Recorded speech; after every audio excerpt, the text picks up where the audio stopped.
வணக்கம், welcome to Guru Shanthi kitchen. இப்போ பார்க்க போகிறது ரொம்ப அட்டகாசமான டேஸ்ட்டில் இருக்கிற கேசரி ரெசிபி தாங்க. அதுவும் மாம்பழ கேசரி.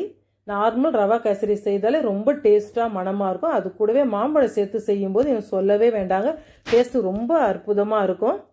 வாங்க இந்த அட்டகாசமான சுவையில் இருக்கிற மாம்பழ கேசரியை எப்படி செய்கிறேன்னு சொல்லி வீடியோக்குள்ளே போய் பார்த்துடலாம். இப்போ ஃபஸ்ட்டு ஒரு பேன் எடுத்து நல்லா ஹீட் ஆனதும் அதில் 2 ஸ்பூன் நெய் சேர்த்துருக்கேன். நெய் மெல்ட் ஆனதும் அதில் முந்திரி பருப்பு சேர்த்துக்கலாங்க. முந்திரி லேசாக செவந்து வரட்டும். இப்போ இந்த கேசரிக்கு பார்த்தீங்கன்னா 1 கப் ரவை எடுத்திருக்கேன், 1 கப் மாம்பழ கூழ் அதுக்கு எடுத்திருக்கேன், அதுக்கு ஈக்குவலாக 1 கப் சர்க்கரை எடுத்திருக்கேன். மூணுமே ஈக்குவலாக தாங்க இருக்குது. இப்போ முந்திரி லேசாக செவந்ததும் அதில் எடுத்து வச்சுருக்கிற காஞ்ச திராட்சையை சேர்த்துடலாம். முந்திரியும் திராட்சையும் நல்லா செவந்து வரட்டும். திராட்சை நல்லா உப்பி வந்திருக்கு பாருங்கள். இப்போ இந்த ஸ்டேஜில் முந்திரி திராட்சை வேறு ஒரு பிளேட்டில் மாற்றி வச்சிடலாம். உங்களுக்கு இதுக்கும் மேலே நட்ஸ் எல்லாம் சேர்க்கணும்னு நினச்சிங்கன்னா இதே மாதிரி நெய்யிலே ஃப்ரை பண்ணி சேர்த்துக்கோங்க. அதுவும் ரொம்பவே டேஸ்ட்டாக தான் இருக்கும். இப்போ இந்த மீதி இருக்க நெய்யிலே நம்ம ரவையை ஃப்ரை பண்ணி எடுத்துக்கலாம். இப்போ அதுக்கு முன்னாடி பாருங்கள், நான் 1 கப் அளவுக்கு மாம்பழ கூழ் எடுத்து வச்சுருக்கிறேன். அதுக்கு ஈக்குவலாக 1 கப் ரவையும் எடுத்து வச்சுருக்கோம். இந்த ரவையை இந்த நெய்யிலேயே நல்லா ஃப்ரை பண்ணி எடுத்துக்கலாம். ரவை சேர்த்த பிறகு ஸ்டவ் மீடியம் ஃப்ளேமில் வச்சுக்கோங்க. நல்லா கலர் மாறாமல் பொறுமையாக வறுத்து எடுத்துக்கணும். ரவை நல்லா வறுத்து எடுத்தால் தாங்க கேசரி சாப்பிடும்போது நல்லா சொலையாக வரும்.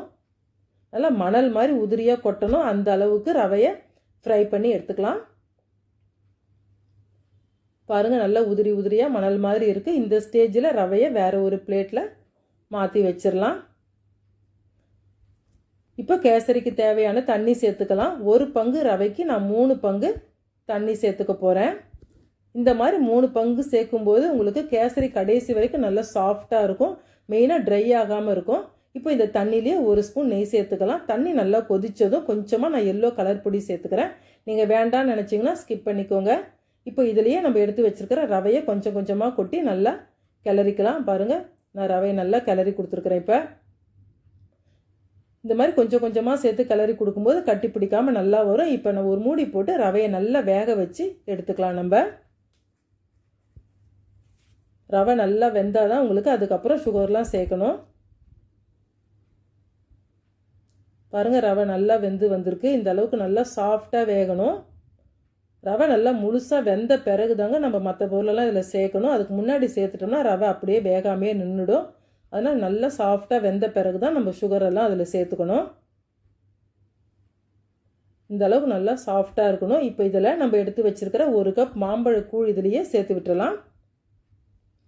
இந்த ஸ்டேஜில் மாம்பழ கூழ் சேர்த்தோம்னா கரெக்டாக இருக்கும்.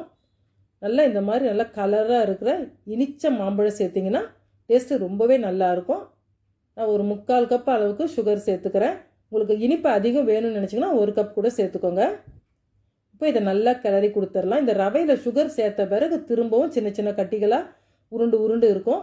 அது கொஞ்சம் லேசாக நம்ம இந்த மாதிரி கரண்டியை வச்சு இப்படி அமுக்கி விட்டோம்னா ஈக்குவலாக ஆகிடும். நல்லா இந்த மாதிரி மாம்பழம் சேர்த்து செய்யும்போது ரொம்ப வாசனையாக இருக்குதுங்க கேசரி.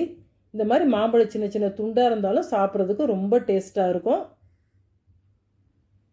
இப்போ இதை நம்ம முழுசாக இந்த மாதிரி கரண்டி வச்சு அமுக்க முடியாது. திரும்பவும் ஒரு 2 நிமிஷத்துக்கு ஸ்டவ் நல்லா சிம்மில் வச்சு ஒரு மூடி போட்டு வச்சிட்டோம்னா உங்களுக்கு எல்லாமே கரெக்டாக வந்துடும். அந்த கட்டியெல்லாம் தன்னால் கரைஞ்சிரும்.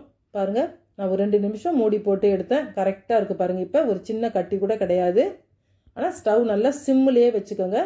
ரொம்ப மணமான மாம்பழ கேசரி ரொம்ப டேஸ்ட்டாக இருக்குங்க. பார்க்குறதுக்கே கண்டிப்பாக சாப்பிட்றதுக்கும் ரொம்ப டேஸ்ட்டாக இருக்கும்.